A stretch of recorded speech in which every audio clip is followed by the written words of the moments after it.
Let's get it started. Let's get it started in here. Let's get it started. Let's get it started in here. Yeah.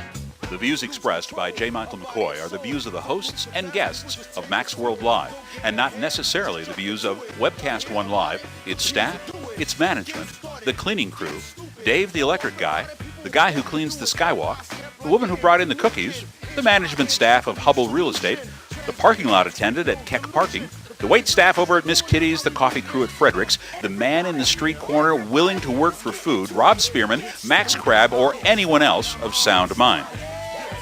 Should you be offended, provoked, intimidated, shocked, confused, or just made to think independently, log on to MaxWorldLive.com right now. It's your voice we want to hear in Max World. And now, live from the palatial studios of Webcast One Live, your host, J. Michael McCoy. All right, good afternoon, 4 minutes after the hour on this, the last day of March.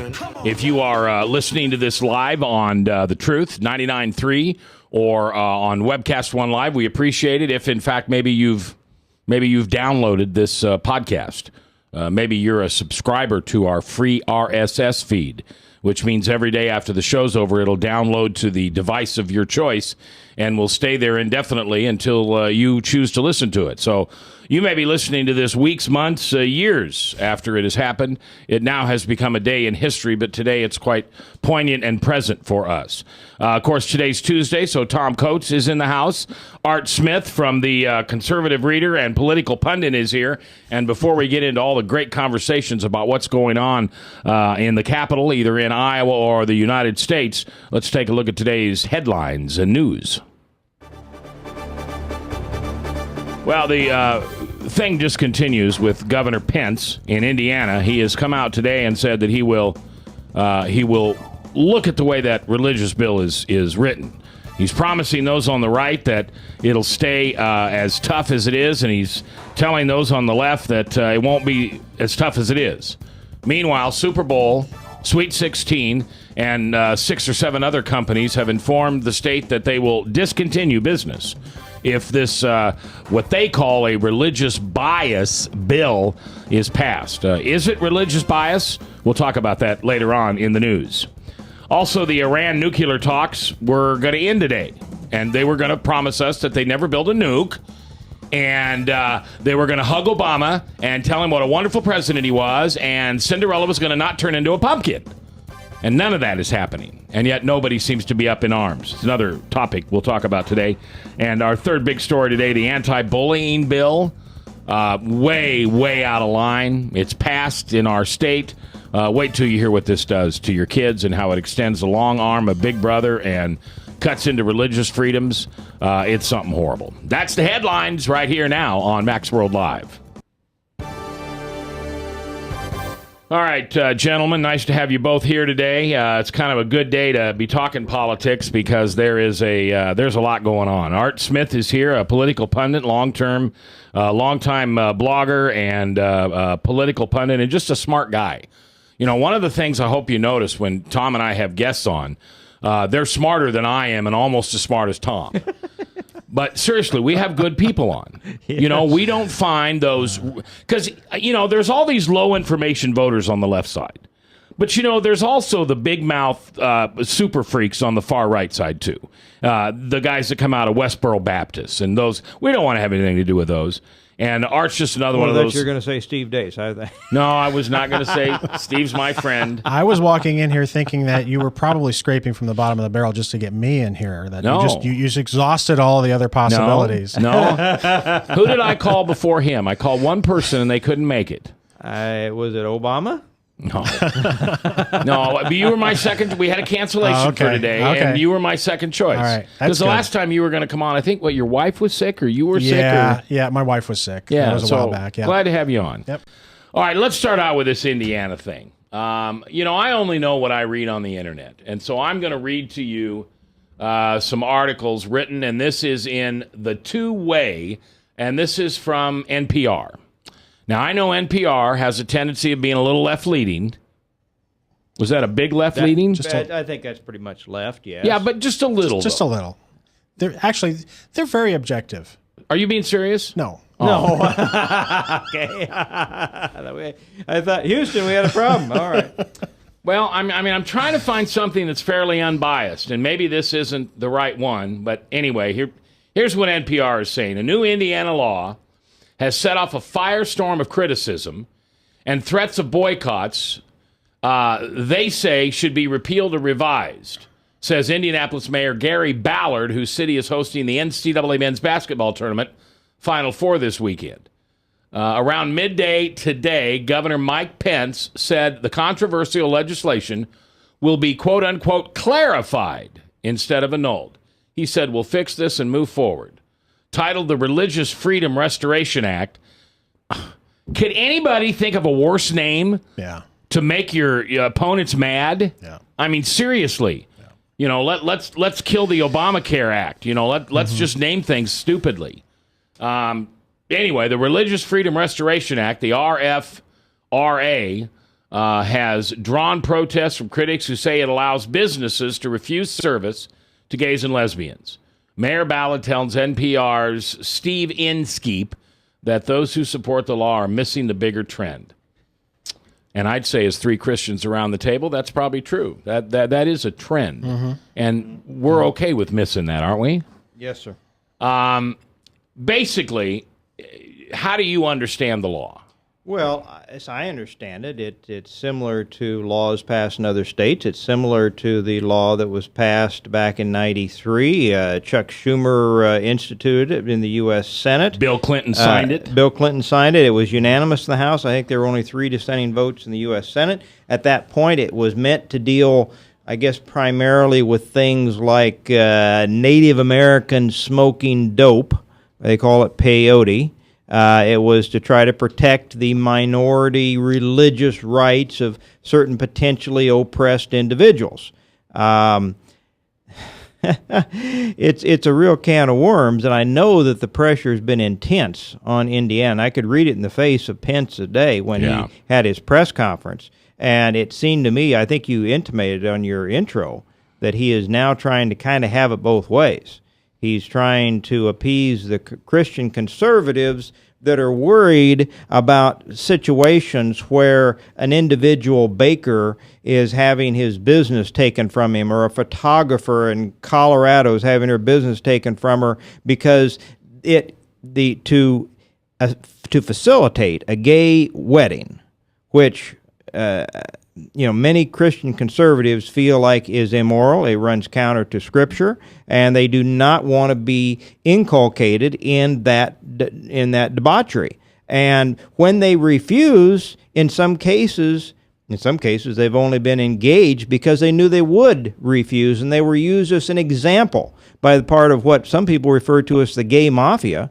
They've come down on them like a lead of bricks with the powers of the media behind them. They've been forced to try to defend themselves litigiously and gone belly up trying to pay legal fees and defend themselves against these powers that be. And that's the kind of thing that some of the people in Indiana were trying to prevent, trying to stop that kind of coercion on small mom and pop shops that had like a Hobby Lobby case. Well, look at the Gort's house.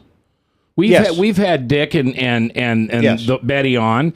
Here they have do you know what the Gort's house is? Are you familiar with this? I think I heard about it a while back, but I really don't remember. Okay, well, they have the old Lutheran church in Grimes. Yeah. They rebuilt it, and they had an event center where you could hold weddings and stuff. Yep. And a gay couple came and said, we want to have our wedding here, and they said, that's really against our religion. Mm-hmm. They have lost their business. Mm-hmm. Right, and they have lost their business. Do you sense they were targeted specifically because the gay mafia figured out that these were conservative Christian folks and they wanted to make an example of them, as they've done in some of these other areas? Or do you think it's just an accident that they came and asked this question? Well, now, I'll be honest with you. I asked Dick that question in this very studio, and he did not think they were targeted. Okay. He thought the reaction from these two gentlemen that they wouldn't do it for that reason was pretty genuine. Now, I'm with you. I'm skeptical of that. But Dick's a pretty smart old dog, and I asked him that question. I'm sure he's thought about that 100 times, especially now that they've lost. They had to give up their right to offer that place for private weddings. If you don't walk around with this giant chip on your shoulder, let's assume that they were not hunted for that reason. Let's assume that he was right they were two gay guys, and they were just looking for a place, and they thought this would be cool to have their wedding here. If you're not walking around with this giant chip on your shoulder, daring anybody to even touch the thing, you would have gone on and sought. You don't want trouble. You want to go on. You want to get married, so they don't want to marry us. That's fine. It's still a very controversial issue. So we'll seek out another venue. Right. You do not have to go to the trouble and the publicity and everything else that comes with this by filing the complaints. You can just move on. They don't do that. And that's they're part of their agenda. Don't you agree? Well, I believe that they want, there's a desire to see change in society, and that's how they sense is the way to make that change happen. Through intimidation and such. Well, I guess calling it intimidation, I'm not sure if that's necessarily the intent with some folks as much as just exerting their rights. I mean, the fact is that, people, whether they're gay and lesbian or whether they're heterosexual, whether they're Christian, whether they're atheist, people in our society today believe and want to be able to have the right to do the things they want to do. Well, but Arthur, there's no question that they have those rights. The point is, aren't they winning? There's a book written many years ago called Winning Through Intimidation. Yeah.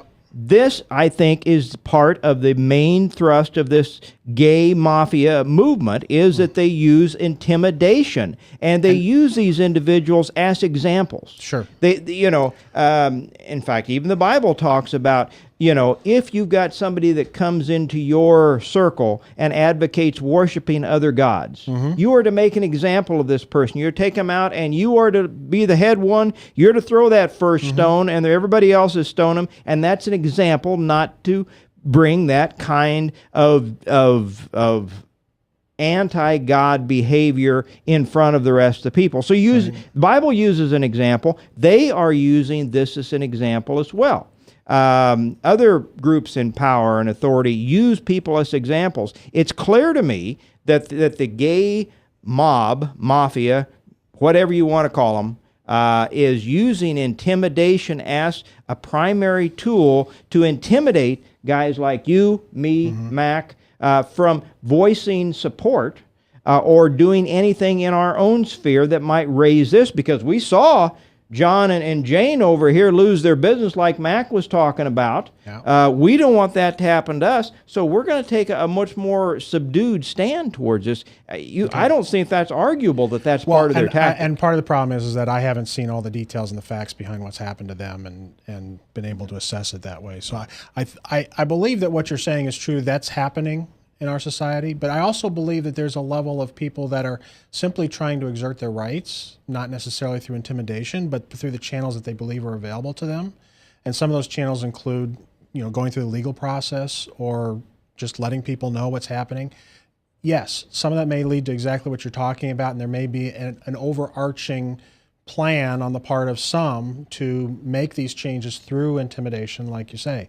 And I don't agree that that's the way that we should see things happening in our society, but at the same time, just thinking through the whole concept of change, what's the right way for change to happen? Well, and of course, they pull a very big club in the Democrat Party, the gay portion. Now, if you look at their numbers, Art, we're only talking about maybe 2% of the population being gay. I know they love to say it's 10% and more, but we know from all the legitimate studies, it's closer to 2% of the population are gay. Okay. So how can 2% of the population exert such immense influence on one of the two major political parties? It isn't about the numbers of votes. It happens to do, I think, well, with a number of things, but in much the money, because this 2% exhibits a much disproportional influence on the Democratic Party, in large part because they give a disproportionate amount of money to Democrat politicians. What are you going to say, something, Mac? Well, I was just going to say that we're coming up on a break, but I want to quote Dr. Brown when we come back. Michael Brown, he had a good post on Facebook on this and on his blog, and also just the simple fact that we've got to remember who's behind all this, and that's the accuser. Right. And so that 2% really represents the high percentage of people that are unchurched. and that are not followers and believers, because only he wants to make trouble out of something like this. But we'll continue this conversation along with the bullying bill that passed here in Iowa and the Iranian nuclear talks that have stalled. Coming up next.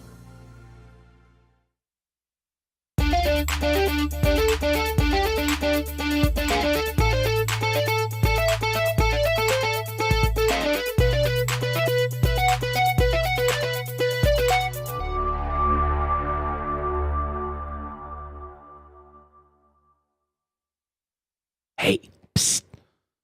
Let me let you in on a little secret. You ready? Always try to do business with people, not places. Especially if you seek honest Christian business people. And when it comes to my car, I really need to trust who's working on it. Now, my family is so blessed. A few years ago, we found a family-owned automobile repair shop that operates as a Christian business also. Open, honest, reliable, trustworthy. It's AMCO on Hickman Road in front of Kmart. And it's a family-owned Christian operating business.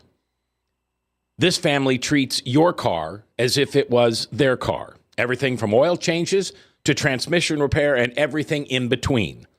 So the next time you feel the need to be at peace with your choice of who you can trust with your car, give AMCO on Hickman a chance to serve you. And tell them Max sent you.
Credit cards are like grandkids. They love you, sometimes get out of control, and it's fun to get a new one. Who can stop them from piling on?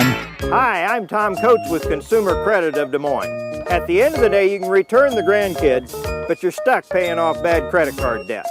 We'll help you put the fun back into using credit cards responsibly. Right, kids? Yeah! If you need help getting credit cards off your back, call Consumer Credit of Des Moines. From the RE/MAX Real Estate Concept Studios, this is Webcast One Live.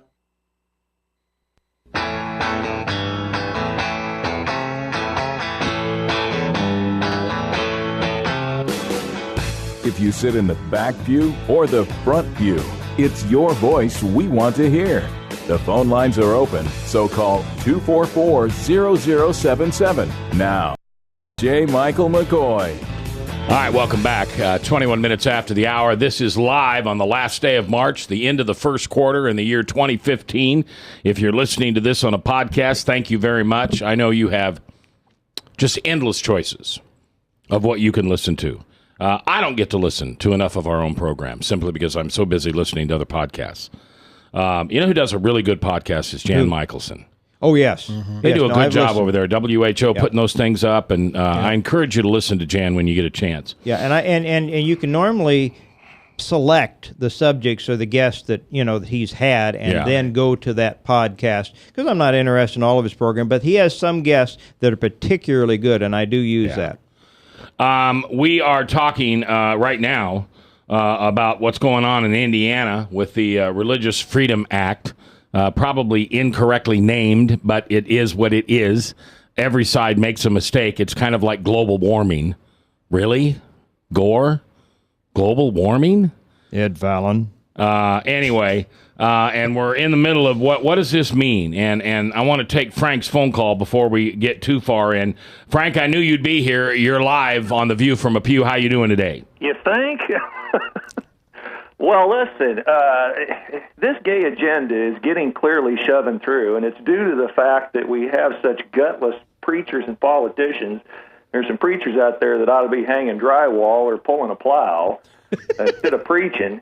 But listen, these people aren't stopping. As Jonah Goldberg said yesterday, they're going across the battlefield shooting the wounded.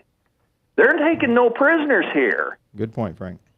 So when you think that these cake makers and these photographers and these people are just, innocent victims or they're just randomly picking these people out, they are targeting these businesses because they're not taking any prisoners and they're clearing the battlefield.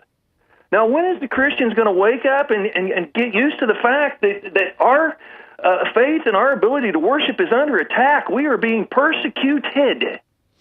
Let me tell you what Dr. Michael Brown, the person that's on our radio station right before me, this is what was his post on Facebook today.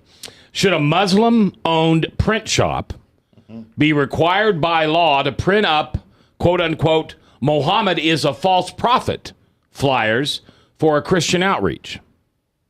Should a Jewish-owned caterer be required to cater a secular wedding serving pork?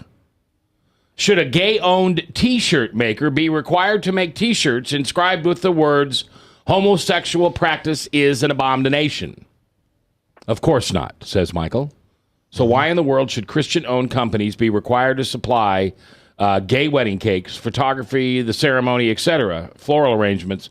If it's not fair for one, why is it not fair for the other? Amen. Very powerful post, and I would agree 100% with that sentiment. What about you, Mac? Do you agree with that? Yeah, I do. I mean, I'm a businessman. Yeah. I mean, I'm like you. I'm an independent businessman. I know that every decision I make costs me money, whether I know it or not. I'll tell you one of the silliest ones, okay? So I opened a restaurant called Autographs 15 years ago. And I'm a Cornhusker fan, and there's plenty of Hawkeye bars in town, but there's not one that you can go watch the Cornhuskers. So I made mine 11 Saturdays a year. What is that? That's not even 25%. For 3 hours in the afternoon, it was a Nebraska bar. And I've had friends of mine, guys in Bible study, business people come and tell me that, and they're Hawkeye fans, and that because I made a Nebraska bar, they never ate there. I meant, you meant during the games on Saturday. No. I meant we never came there because you were a Nebraska bar. Nice. Well, I heard somebody mention yesterday that it would be equivalent to having a Jewish rabbi or something being forced to come and sing at a Christian wedding and sing some song about Jesus Christ. I mean, he doesn't have to do that. Why should he be compelled to do that? Why should anybody be compelled to do something that doesn't go along with their religion? All right, so let's answer the question. We're all 4 Christians. Ryan's a Christian, 5 guys here, all following Jesus. Why is this happening? Because they are out to basically, one, destroy marriage. They're misogamists, and a misogamist, according to the dictionary, is one who hates marriage. They're not out to strengthen the institution. They're out to destroy the institution.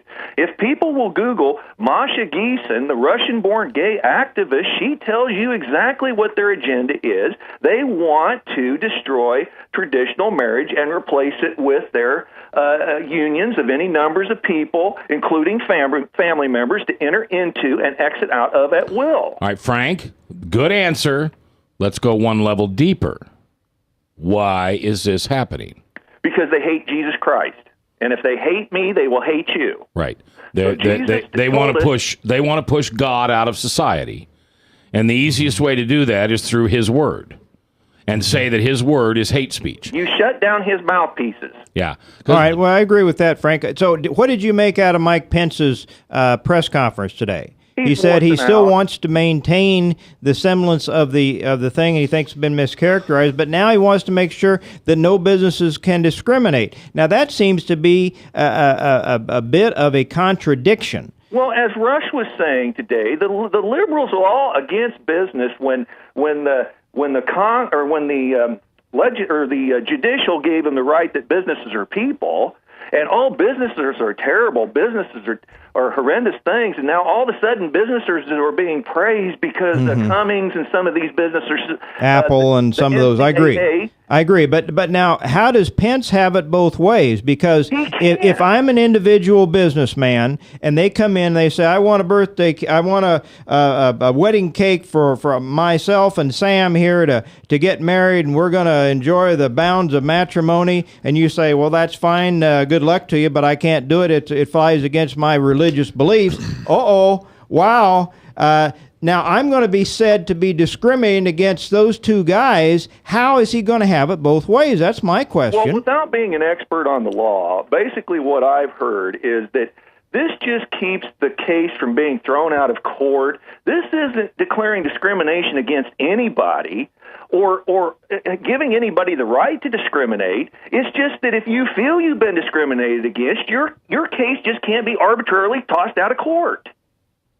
In a way, it's kind of anti-tort reform.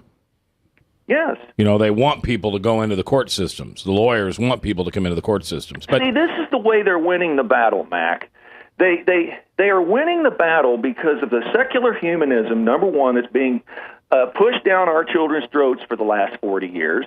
And then they get a couple of people to sue somebody over some frivolous thing. It gets tossed into the courts where they've been packing the courts for years.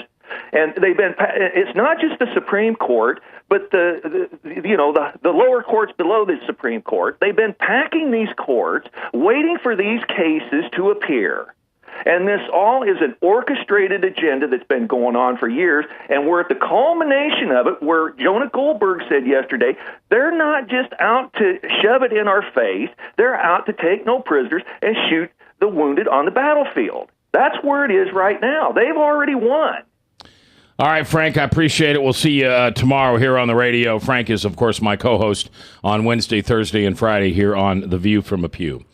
Guys, it's a vicious circle. We're accusing them of discrimination while they are accusing us of discrimination. Mm-hmm. You said it off mic when we were in the break. We can't choose our religious freedoms because they say we're discriminating against them. Well, that's exactly what they're doing with us. Yeah. So when does that circle end? Isn't that where it should end? You both need to shut up.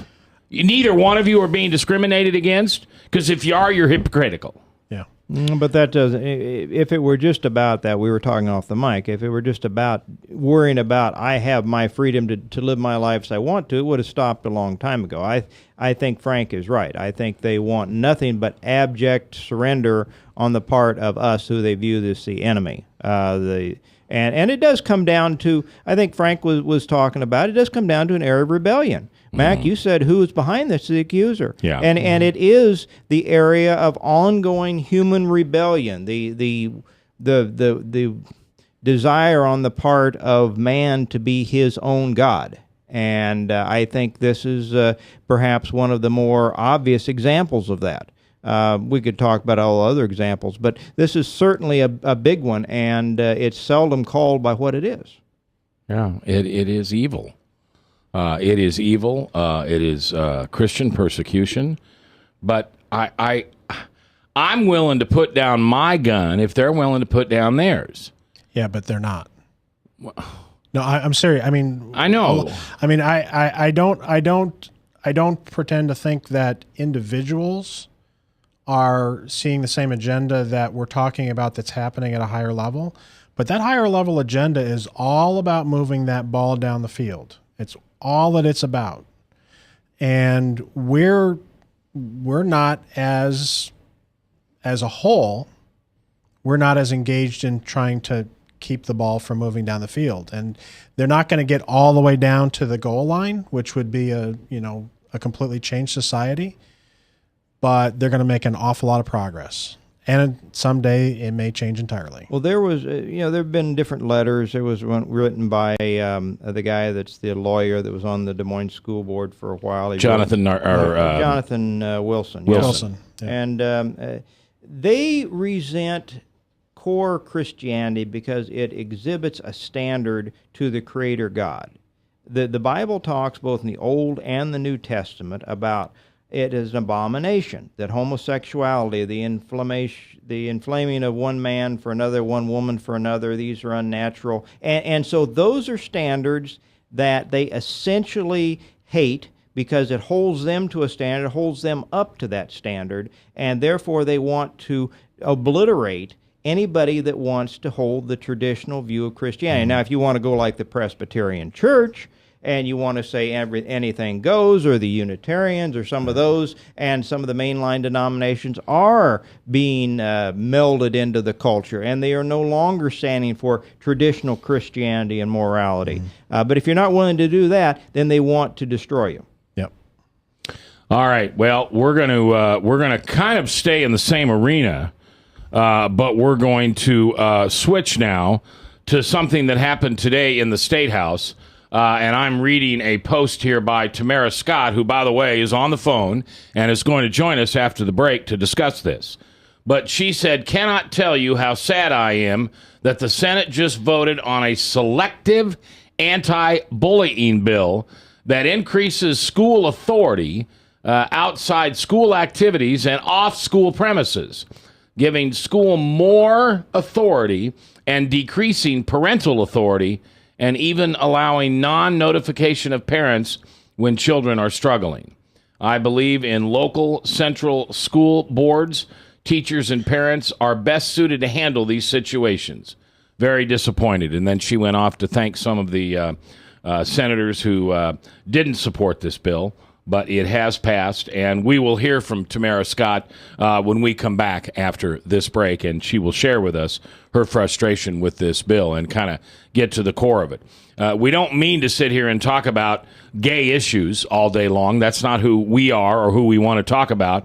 But it just shows you how hard their agenda is being pushed, whether it is a religious freedom law, whether it is an anti-bullying law. It just seems that organization, that movement, has seemed to put their hand in every single of our garden boxes that we as Americans have. And maybe that's what we ought to be looking at. Where are they coming after us next? We'll have Tamara on. Thank you for listening, and thank you for being here on The Truth 99.3.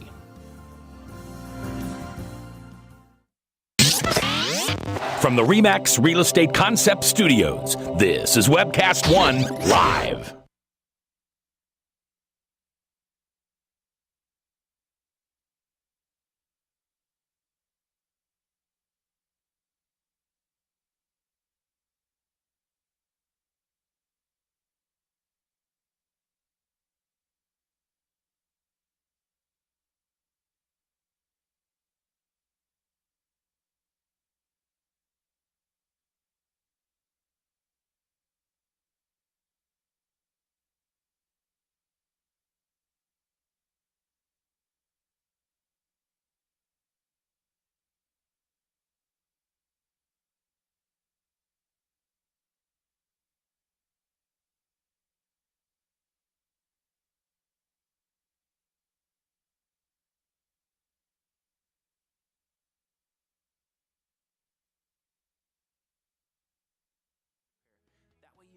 To expect. It's the same price every day. No surprises. If you get off work at 5 o'clock in the afternoon, you come home, you realize that, oh, my furnace is broken. Now you need to call somebody out that night. You shouldn't have to pay more for that. We're guaranteeing service 24/7. We run afternoons, evenings, nights, weekends. We're staffed to work that. Phone rings at 3 in the morning. You'll get one of our representatives answering the phone every time. We're not sending you out to Timbuktu in some call center. It's our Service Legend team members, our mission control team. I'll take a call anytime. And then they answer the phones the same way during the day as they do at night. It's a great day at your service company. How can we make you smile? That's the only way to provide true 24-hour service. When you're able to let somebody actually live in their home safely when they weren't able to do that before, where they don't have to stay up at night and worry about, is the heat going to come back on? Are we going to freeze the pipes? Is the baby in the room next door going to be sick because they got too cold? When you're able to help somebody overcome challenges like that, that's impacting a life. That makes a difference. I get goosebumps thinking about it. I love the team. I love the people that I work with. We have fun, but we work hard. I call them my ambassadors of legendary service. If you could just envision what that is, that's who we're sending to your home. They literally will call in, pick up the phone and call and say, hey, I want to talk to your manager. And I get on the phone, they're like, that technician that was at my house was the greatest technician ever. That's cool to me. We want to brighten people's days. Every person that we have going into the house has gone through an extensive background check. Drug testing, we have a very thorough interview process that 1 out of 140 people make it through. If we promise you something, that's what you're going to get, no matter what. We're here when you need us to protect the safety and comfort of your family. If you're not happy, we're going to make it right. If we're willing to put 100% money back guarantee on what we do, what type of work do you think we do? Give us a call. We're there for you 24/7, 365 days a year. Enough said.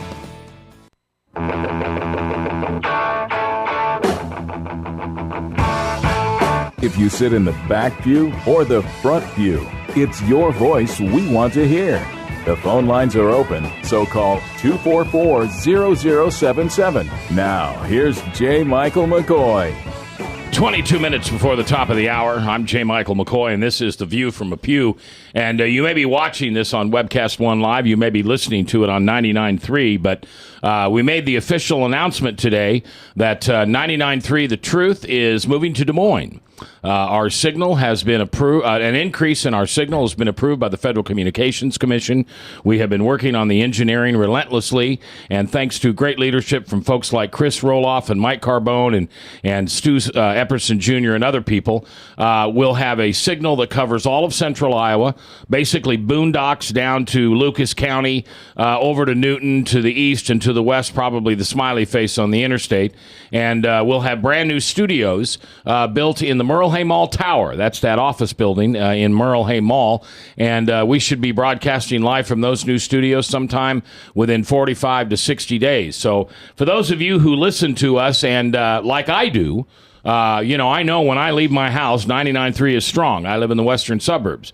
And by the time I get to about 42nd Street, and then I get to anything eastbound from that, I've lost the station. And once I turn 235 north and get up by Ankeny, I get it back. That's no longer going to be the case. You're going to get this station all the way down into southern Iowa and across central Iowa. So thank you for sticking with us. It's been a plan we've had for over 4 years. Well, it's been a plan longer than that. It's been a hope of mine for a little over 4 years that we'd be able to bring this preaching, teaching, and gospel talking station into Des Moines on a permanent basis, and now we're coming. Thanks so to the God. petting zoo is moved out and you're moving in. Is that right, Mac? The petting zoo. Yeah, the petting zoo's long gone.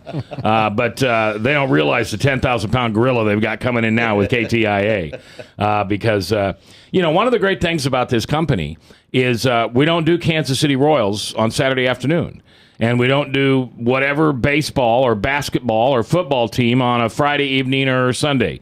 Not that there's anything wrong with sports, but it detracts from God's mission. There's other stations that can carry those things.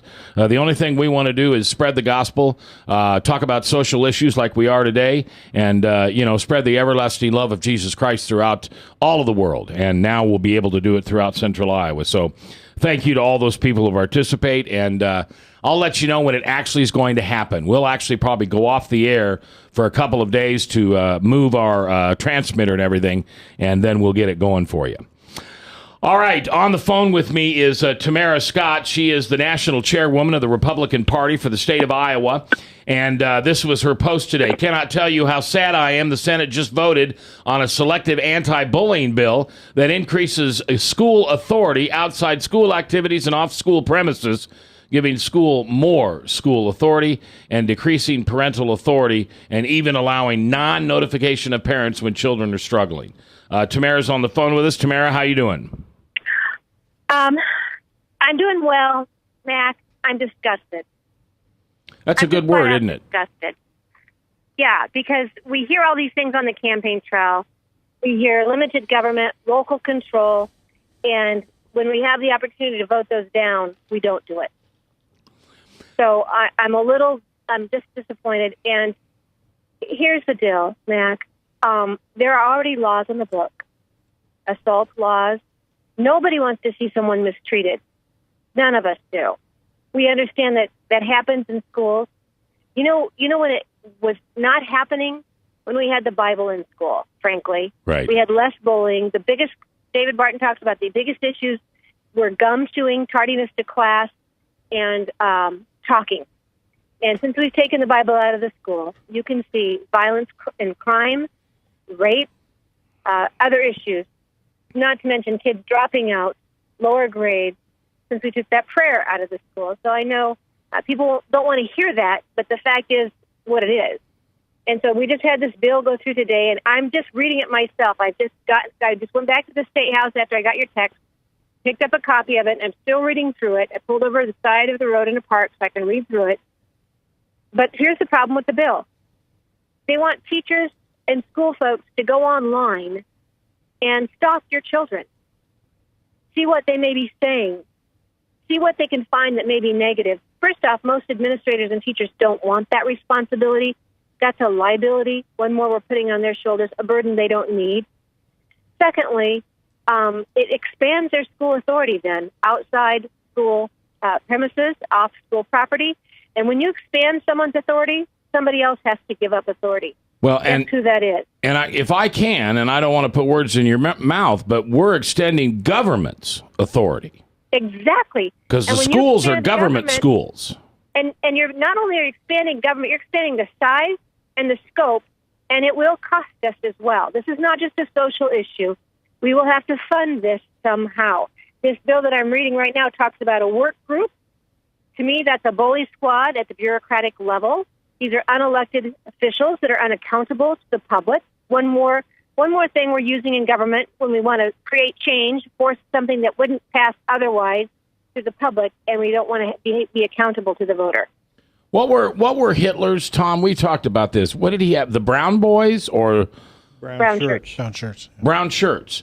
And they were guys that were they didn't have guns. It was kind of like a cool thing to belong to if you were in junior high and high school, and they were actually spies on the kids in school. They're spies on their parents. Yeah. What's the difference? What's the difference? Exactly, and then the real blow, Mac, is that, and I'll see if I can find the wording here. Notification, practical of the parents or guardians or alleged targeted students or perpetrators in a reported incident of harassment or bullying. Procedure shall include an exception to that notification requirement if a school official or a student whose parent or guardian would otherwise be notified reasonably believes notification would subject the student to rejection, abuse, or neglect. So what kid have you not heard say, my parents are going to kill me? Yeah, now slow down and you don't have to read it, but tell me that again because it was a little muffled. Yeah, what they're saying is if a child feels that their parents aren't going to be accepting, or if there may be repercussions at home over a bullying incident or over a sexual expression incident, was how it was worded in the language in the previous bill, then we won't tell the mom and dad. That's just incredible. Well, we're already pulling that crap when it comes to abortions. Yeah. When have we ever said government will decide what parents need to know about their own children? Well, and let me bring this home. A few months ago, one of my grandchildren got into a scuffle. It wasn't a fight; it was a scuffle in the hallway, and we were not allowed to watch that tape, although they had it. We were not allowed to know the other boy's name. We were not allowed to meet with the school. We were not allowed to meet with the other parents of this child. And we were told it was none of our concern. Now, when you tell Grandma CJ that something with her grandson is none of her concern, those are fighting words. So don't think this is something that won't happen here. This is happening in the Ankeny school system. And Tamara, my guess is it's happening all over Iowa. I don't know, Mac, why any parent would send their kid to a public school anymore. I'm sorry. Now, in January, we did a wonderful experience in the public schools at North High School there with Alveda King. So great things are happening in the schools. But as a rule, look at most school buildings now. If they're not gated, they have all the doors locked. You can only go through one door. You have to have your ID. As a parent or guardian, you're not allowed in without an appointment and approval of those in charge. It's a penitentiary. What else are you teaching your kids how to behave other than a penitentiary or asylum or a hospital, an institution of some sort? Tamara Scott, the National Republican Chairwoman for the Republican Party of the state of Iowa, has her show. I'm the committee woman. I'm There's another chairman, and he might not like hearing that. I'm the committee woman. I always get that wrong. You know me. And we'll see Tamara tomorrow at Testify, noon to 1 at Ryan's Steakhouse on 86th Street in Clive, where forget all the politics. You're just going to come in and tell us how Jesus mugged you, right? You know what? Yeah, and I laugh because I'm like, I have such a boring testimony, and yet for every parent out there who's had a kid who was raised in the faith and they walked away, I can give you hope. Yeah, that's great. All right, Tamara, thanks for joining us. When we come back, Art's got a great conversation he wants to have with us about how we really don't have a two-party system anymore, right? Well, we're going down that path. Going down that path. We'll talk about it next live on The Truth.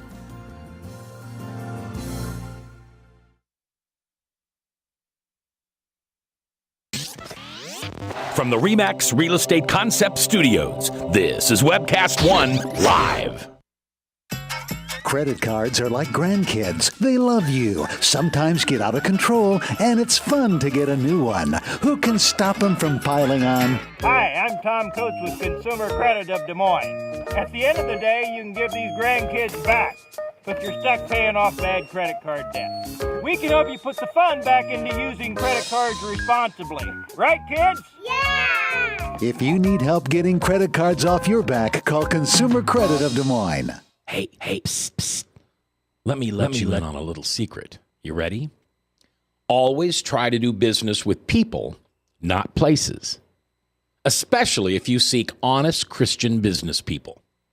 And when it comes to my car, I really need to trust who's working on it. Now, my family is so blessed. A few years ago, we found a family-owned automobile repair shop that operates as a Christian business also.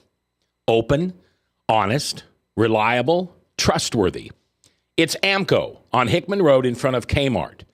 And it's a family-owned Christian operating business. This family treats your car as if it was their car. Everything from oil changes to transmission repair and everything in between. So the next time you feel the need to be at peace with your choice of who you can trust with your car, give AMCO on Hickman a chance to serve you. And tell them Max sent you.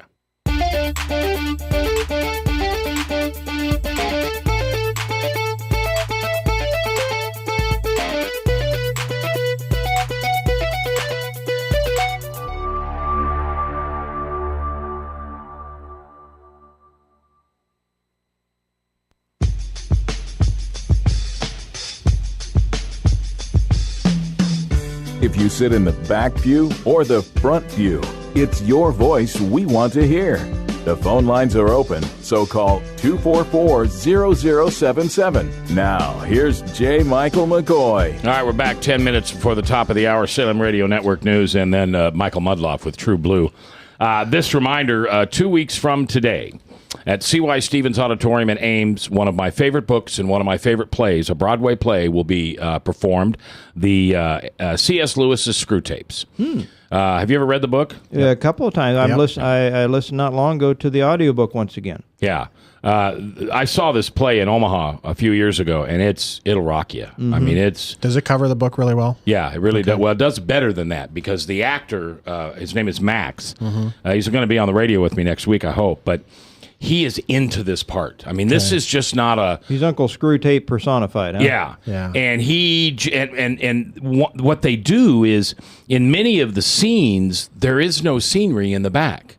When he's talking about sex and lust, he's just sitting there on a stool, and there's a young girl kind of performing some kind of an exotic dance behind him. Exotic, thank you. I was going to say dirty. Is there a wormwood in the play as well? A who? Wormwood. Oh, yeah. Okay. Oh, yeah. I mean, this thing has gone all over the nation. And this is a company out of New York. But tickets are still available. If you're a Christian and you're a follower of Jesus, am I wrong to say I think you have an obligation to go see this? Well, C.S. Lewis, in my judgment, was probably the finest defender of the faith and author of the 20th century. I can't think of any better. Yeah. I mean, I'm not trying to shame you or guilt you. I'm really not. And the tickets, they range from $75 a piece, I think, all the way down to like $30. And if that's not in your budget, I understand. But, man, There are some of us who waited years and years, including me, to see The Passion. And I know why, because when I watched it, it rocked my world. So whatever reason you have for not going, I'm with you. I understand. I didn't mean to make you feel shameful. I really didn't. But gosh darn it, this is a good play. And you're going to walk away and you're going to have an understanding of what we've been talking about, guys, for 50 minutes. Yep. And that's how the accuser has wormed his way into society in such a secretive way. He's had thousands of years to do it. We live 50, 60, 70, 80 years to see it, and we're just outraged by what's happening. We're just a spot in his eye. Sure. He's been doing this stuff. You mentioned divorce in the 60s. That's where, in my opinion, so many Christians went wrong. We should have never allowed it so easily no fault to get no fault divorce. Exactly. We just should. Exactly. And okay, you say, well, if a couple's not getting along, they should be able to divorce. Okay, then let's make it harder to get married. Yeah. If we can't make it harder to get divorced, then let's make it harder to get married. But anyway, Screw Tape Letters, the 14th of April, Tuesday night, C.Y. Stevens Auditorium. I really encourage you to go. All right, we have just a few minutes left. I really want to hear your commentary on the two-party system. So as we've been going through, I've been engaged in politics pretty intensely for the last 10 years. And one of the reasons I even started getting involved was because I was seeing so much vitriol in the midst of debate that I was confused by it. And I felt that if we can't step back from being emotional about the issues that make us emotional, and I understand why they do, but really speak to them a little more dispassionately in order to make the case for the point that you're making, that and instead resort to name calling and throwing mud and whatnot. I don't even know if the message is valid if you can't do that.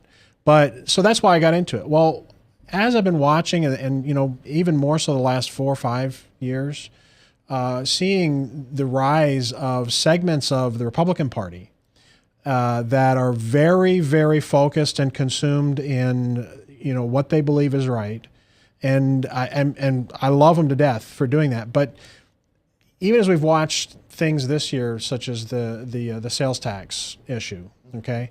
We just saw a lot of division within the party. You mean the gas tax? I'm sorry, what did I say? You said sales tax. I knew what you meant. I meant the gas tax. Let's clarify. So being in front of you incredible guys just makes me nervous. Yeah, but right. Anyway, but the fact is that we're starting to see, and we have been seeing for a while, some significant splintering of the party where people just say, I'm walking away.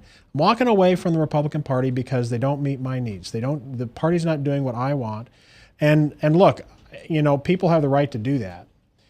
But what I'm afraid we're starting to see is a road toward that becoming the norm, and that our party members are starting to becoming more consumeristic than servant. And I think that all of us here as Christians understand the concept of servant leadership and servanthood. And to me, what I see, look, people need to express their opinions. People need to be passionate about their opinions. They need to get those things out in the party and need to be discussed, and even out in the public square. But for us to decide that, our group sees things differently, and we're not happy with the way the party's going on this, or we're not happy on the way particular party members have gone with things, or politicians have gone with things from our party, we think it's time to walk away from this. I was thinking this 10 years ago, but it was more of a fictional concept of how things might progress over the next 20 or 30 years. Now I'm starting to get a sense that we are on the road towards potentially walking away from the two-party system. Democrats are dealing with similar issues within their own ranks, although maybe not as profoundly as we are. And I don't know whether it's for the better or for the worse. My gut says it's for the worse. And if we can't be unified as a party in order to be effective and accept the fact that some of us have different belief systems and different perspectives on things, but that we come together for some very, very common agendas and can work together on those agendas, if we can't do that, then I think that's what's going to happen. Well, isn't that why Mitt Romney isn't in the White House? Because the Republican Party was split, and there was a segment in the Republican Party who couldn't see past his Mormonism, and therefore they wouldn't vote for him? Yeah, I think that's part of it. I mean, isn't that bigotry?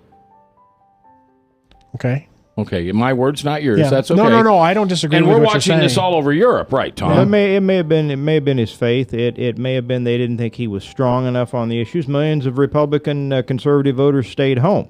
They did under McCain too. McCain was not a Mormon, but he was certainly much more moderate on certain issues that turned some of us off. Now, I still held my nose and voted for McCain. I like Mitt Romney much better, but I think you're right. I think if there are voices, and I will go back to Steve Dace, that says, if you cannot get a pure enough candidate, I will either vote for a protest candidate or I will stay home. And you are not voting for the lesser of two evils. Now, I don't think Mitt Romney, to me, was the lesser of two evils up against Barack Obama. I thought the contrast was pretty sharp, but there were many people like Steve Dace that couldn't buy into that, and they wouldn't vote for him. Well, thank you for your commentary, though. I appreciate that. And that's happening all over Europe, so don't think that we don't have a model to watch. I mean, look at all the different sects in Iran and in Syria and in Islam. Well, guys, it's just we have Jesus. Because in the long run, we really don't have to worry about any of this stuff. It's not our problem. We can just pray for forgiveness and be forgiven and be thankful that Christ walks with us. Art, thanks for being here. You bet. Tom, will see you next week. And you at home, thanks for listening. Love this job. Couldn't do it without you. Right here on 99.3 The Truth.